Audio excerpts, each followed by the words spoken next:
di sini tuh secara nggak langsung kita bantu mereka untuk berdiri dulu nih, gitu. Nanti biar bisa nanti selanjutnya mereka bisa jalan, bisa lari dengan kakinya mereka. Nama lengkap aku tuh Aulia Yunita Rahmawati sebenarnya. Cuman kalau misalkan dunia profesional, aku biasanya lebih dikenal sama Aulia Rahmawati aja, kayak gitu. Terus saat ini aku bekerja di perusahaan startup, gitu ya, di bidangnya itu agrotech, namanya adalah Bintar. Aku di sana sebagai seorang HR. Waktu itu aku lagi biasa nyelam di LinkedIn, terus nggak sengaja nih lihat job post-nya dari Microsoft nih gitu karirnya. Terus aku lihat-lihat kok ini programnya keren ya gitu, kayak membantu para kandidat nih untuk lebih mengenal dirinya, kemudian mengenal jalur karirnya mereka gitu, which is yang kalau aku waktu itu di perusahaanku memang lagi mentoring beberapa anak magang nih. Ada beberapa anak magang yang akhirnya berhasil lolos nih gitu masuk ke beberapa perusahaan gede.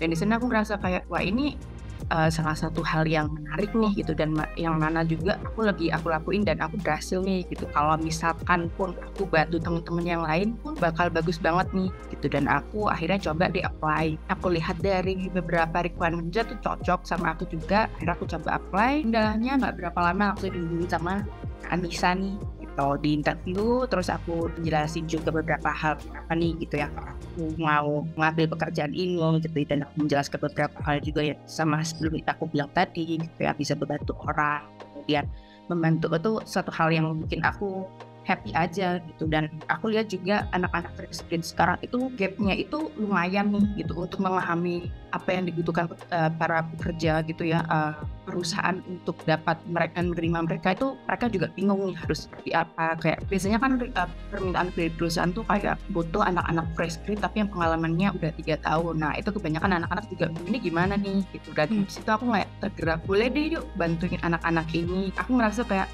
dari dua sisi ini biar nyambung nih di tengah-tengah, dan aku di sini bisa bantu itu, merasa happy aja gitu. Akhirnya aku keterima di cycle 2 kalau cycle 2, terus dapat tawaran terus menerus di cycle berikutnya juga ya aku ambil aja nih, karena itu tadi basicnya tuh aku ingin memang ini teman-teman yang anak-anak fresh grad yang mau bekerja gitu dan bisa keterima di perusahaan yang mereka mau sih.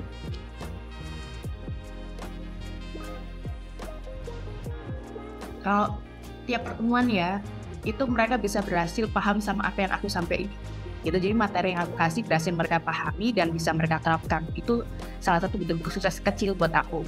Kalau sukses besar buat aku adalah mereka berhasil bekerja di perusahaan yang memang cocok dengan dirinya. Kan selama sesi mentoring ini itu kan ada beberapa tes yang bisa bantu mereka memahami aku tuh orang yang seperti apa, kemudian aku bekerja dengan perusahaan yang tipenya seperti apa. Nah dari sana itu kan mereka ya let's say mereka menyadari self awareness-nya gitu, memahami apa yang mereka butuhkan dan siapa diri mereka. Dari sana akhirnya mereka bisa tahu nih kira-kira pekerjaan cocok dengan mereka apa, dan akhirnya setelah lolos dari sini, graduate dari sini, dari Microsoft, mereka bisa bekerja sesuai dengan passion-nya mereka, dengan apa yang mereka inginkan. Kan kalau misalkan kita lirik nih secara luas, kebanyakan malah anak-anak yang baru lulus kuliah, ya udah asal apply aja. Yang penting aku mau bekerja di posisi ini dan perusahaan ini buka, ya aku lamar aja nih. Nah, padahal itu kan satu hal yang salah ya. Mereka harus memahami dulu apa sih yang mereka mau gitu kan. Mereka tuh tipe orang seperti apa, dan perusahaan yang mereka akan tempati ini ibaratnya untuk sebagai tempat kerja secara profesional tuh yang seperti apa yang bakal cocok dengan mereka. Nah kalau mereka sendiri sudah memahami itu dasarnya nih, ibaratnya mereka akan bekerja dengan nyaman ini di perusahaan itu. Kalau misalkan kakinya mereka nggak bisa berdiri nih, itu kan mereka nggak bisa jalan ataupun berlari. Nah di sini tuh secara nggak langsung kita bantu mereka untuk berdiri dulu nih gitu. Nanti biar bisa nanti selanjutnya mereka bisa jalan, bisa lari dengan kakinya mereka.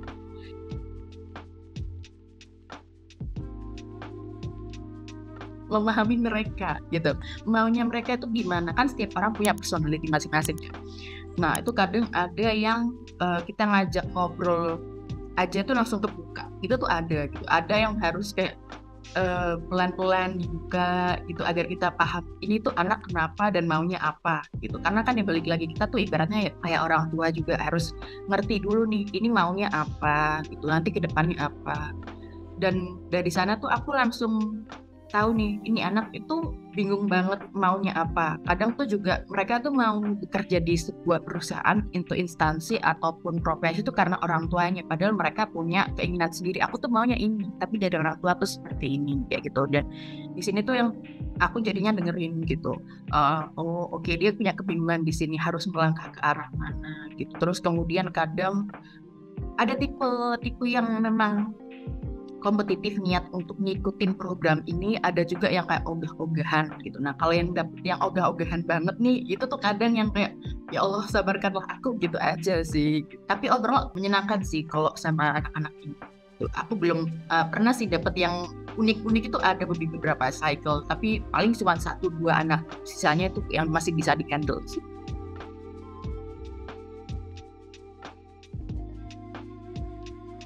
Jadi kalau tutul wancat itu, kalau aku lihat ada 2 jenis sih gitu. Karena mereka memang ingin memahami dirinya gitu ya, karena balik lagi tuh kakinya belum kuat atau kakinya udah kuat tapi memang dia jiwa kompetitifnya tinggi gitu, pengen punya pengalaman banyak di berbagai bidang atau di bidang yang sama tapi pengen tantangan yang lebih dan lebih gitu, sehingga mereka menjadi secara nggak langsung kalau misalkan pengalaman kita gede nih jadi aset kan di buat perusahaan ini. Baik yang pertama nih, kalau misalkan kakinya belum kuat itu red flag banget sih. Aku malah berusaha untuk menghindari anak-anak itu loncat yang seperti ini, karena pertama ngerugiin pihak perusahaan, kayak cuman aja coba-coba main-main gitu aja gitu, nggak ada tujuan jelasnya nih. Dan biasanya aku waktu interview ataupun lihat CV-nya tuh udah make sure bahwa ini tuh bukan tipe yang kutu loncat yang kakinya belum kuat gitu kan. Itu kelihatan dari pengalamannya dia, jam terbangnya, performance-nya. Nah, itu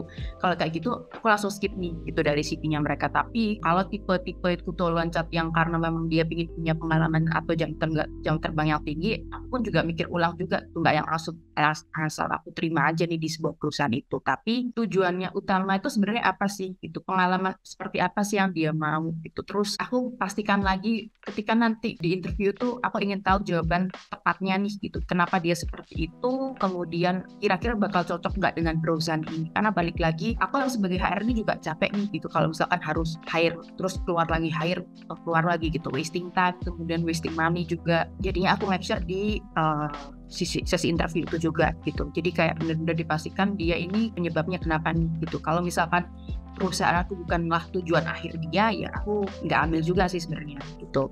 Karena semakin dia cepet pindahnya, dia semakin ini sih nggak memahami sebenarnya role yang dia lakuin. Karena kalau semakin lama dia bisa adaptasi, dia bisa memahami benar-benar nih lingkungan kerjanya itu dengan baik dan pekerjaannya dengan baik gitu. Tapi kalau jangka waktunya juga nih, timeline dia bekerja itu nggak panjang-panjang nih, misalkan cuma berapa bulan, itu perlu dipertanyakan sih. Tergantung performancenya dia juga sih gitu. Kalau misalkan dia performance-nya buruk, makin lama sih kalau kataku gitu. Kalau misalkan dia memang benar-benar jiwa kompetitifnya tinggi dan bertanggung jawab nih dengan pekerjaan yang dia ambil pada saat itu gitu ya. Kira-kira 2-3 sampai 4 tahun itu udah bagus sih, 2-3 tahun. Soalnya kan biasanya kan ada timeline kerja di setiap pekerjaan gitu. Berarti kan mereka bisa memperkirakan berapa lama aku harus menyelesaikan ini dan bagaimana cara menyelesaikan dengan baik nih. Nah, jawab nih orang-orang kompetitif yang seperti ini gitu. Tapi kalau misalkan tipe-tipe yang tidak bisa bertanggung jawab dan performance-nya malah makin lama makin menurun, ya mending jangan jadi kutu loncat nih gitu. Karena memang berarti tujuan orang jiwa kompetitifnya sebenarnya nggak tinggi atau sedang menurun gitu. Jadi make sure dulu bahwa kamu memang benar-benar yakin nih dengan keputusan kamu ngambil kutu loncat itu.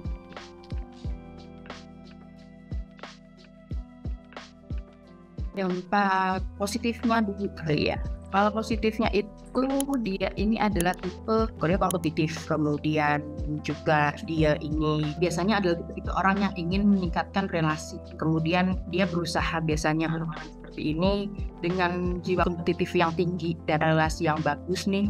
Ketika dia menjadi kutu loncat, in the end dia bakal stay di sebuah perusahaan yang membuat dia menjadi aset di perusahaan itu. Jadi kalau menurut aku tuh orang kutu loncat tuh dia tuh pasti ada endingnya nih, garis finalnya nih, dia tuh mau di mana gitu untuk bisa mencapai tujuannya tuh. Makanya dia memilih untuk jadi kutu loncat dan meningkatkan pengalaman itu tadi gitu. Tapi kalau misalkan dia nggak sampai di akhir belum bisa menentukan garis finishnya, itu yang sih buat dirinya sendiri sih. Kemudian kalau dari sisi negatifnya itu paling HR tuh jadi kurang percaya nih gitu dengan loyalitasnya dia, karena seperti aku bilang dia nggak lama nih, nggak bakal lama di perusahaan itu.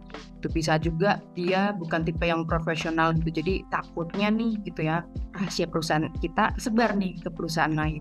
Itu kan kita nggak bisa menjamin karyawan ini bakal tutup mulut nih selamanya. Itu kan tipe orang kan kita nggak pernah ada yang tahu ya di awal oke gitu, tapi di belakangnya kayak ya pecah nih gitu rahasia perusahaan itu. Kalau dari sisi HR balik lagi ke biaya gitu sama waktu dari orang-orang yang rekrut gitu ya. Jadi kalau misalkan dia keluar, kita kan otomatis harus cari penggantinya, apalagi kalau dia tiba-tiba nih keluarnya, itu kan nggak bisa seperti itu.